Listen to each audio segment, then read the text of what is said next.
Salut, c'est Trado. Voilà mon commentaire hebdomadaire pour l'or. Eh bien, l'or continue son bonhomme de chemin et continue également sa transhumance vers les prochains objectifs qui sont le haut du canal orange en pointillé et également l'objectif des figures chartistes en épaule-tête-épaule et l'objectif du drapeau, tous deux pointant significativement vers le niveau des 1300$ l'once. Autant vous dire que je ne crois pas du tout au fait que cet objectif sera atteint cette année. Du moins, j'en doute. Je pense qu'à un moment, il faudra consolider.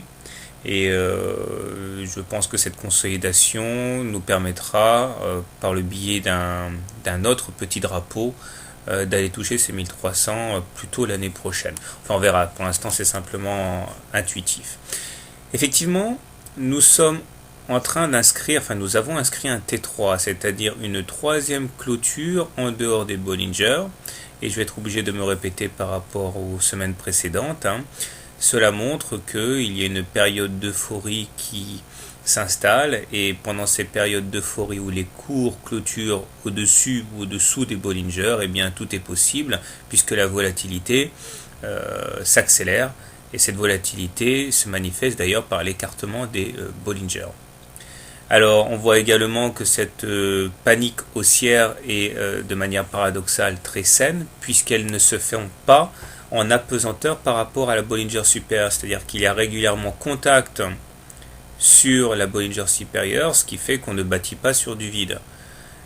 Donc ça donne une probabilité plus importante que l'euphorie se pérennise. Un petit coup d'œil au niveau des indicateurs montre qu'on ne peut difficilement rêver mieux, puisque les stochastiques est au-dessus de son signal et en zone de surachat, le momentum est très fortement croissant, le MACD également. Non, il n'y a aucune ombre au tableau pour l'instant à ce niveau. De la même manière, la M20 et la M7 sont clairement croissantes et les cours sont au-dessus, donc tout se passe pour le mieux. La seule chose, et je tiens à le dire parce que c'est important, ces périodes d'euphorie haussière ne perdurent jamais. Les arbres ne montent pas jusqu'au ciel, donc il va y avoir à un moment une consolidation. Cette consolidation sera au moins de 23,8% de la précédente hausse, plus sûrement d'ailleurs 38%. Il est d'ailleurs très fréquent qu'après une réintégration des Bollinger, eh bien, les cours aillent percuter la M7. Statistiquement, c'est ce qui se passe très souvent. Il faut donc être prêt pour ce scénario et serrer les dents quand il interviendra. Bon, alors comment trader la valeur? Si vous êtes dedans, j'imagine que ça fait un moment déjà que vous êtes dedans. Si vous êtes Gold 2, eh bien, il n'y a pas grand-chose à faire. On attend, on ne va pas sortir maintenant, ça n'a pas de sens. Si par contre vous n'êtes pas encore investi sur cette unité de temps, je vous conseille d'attendre un retour sur un support daily, journalier pour entrer, parce que là c'est un petit peu difficile. Imaginez que vous rentrez maintenant et que c'est le moment précis où le gold décide de retracer 23,6% de Fibonacci, vous allez être heureux. Donc je pense qu'il vaut mieux descendre d'une unité de temps pour investir sur l'or, sur le daily donc. Si vous voulez shorter, ben je suis désolé, mais comme la semaine dernière, je ne peux pas cautionner ça, donc je ne peux pas vous conseiller de le faire. C'est intradable en short le gold actuellement.